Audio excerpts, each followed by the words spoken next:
પિંગલેશ્વરના દરિયાકાંઠે સૂર્યકિરણ એરોબેટિક ટીમના હવાઈ કરતબો જોઈ અબડાસાવાસીઓ અચંબિત થઈ ગયા હતા. અબડાસામાં પ્રથમ વખત એશિયાની એકમાત્ર સૂર્યકિરણ ટીમ દ્વારા એર શોનું આયોજન કરવામાં આવ્યું હતું.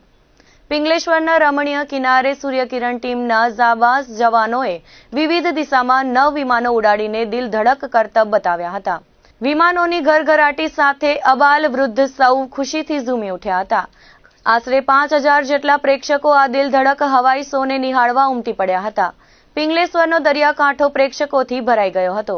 રાપરગઢ ગામ સાથે આજુબાજુના ગામોના શાળાના વિદ્યાર્થીઓ, એરફોર્સના જવાનો અને અધિકારીઓ અને તેમના પરિવારજનો પણ શોને માણવા માટે મોટી સંખ્યામાં ઉપસ્થિત રહ્યા હતા. નલિયામાં અમાસની રજા હોવાથી નાના બાળકો, વિદ્યાર્થીઓ, મહિલાઓ, વેપારી વર્ગ પણ એર શો જોવા ઉમટી પડ્યા હતા તથા મેળા જેવો માહોલ સર્જાયો હતો. નલિયા એરફોર્સ સ્ટેશનના સ્ટેશન કમાન્ડર અંકિત મહેરોત્રાના માર્ગદર્શનમાં જવાનો ખડે પગે તૈનાત રહ્યા હતા.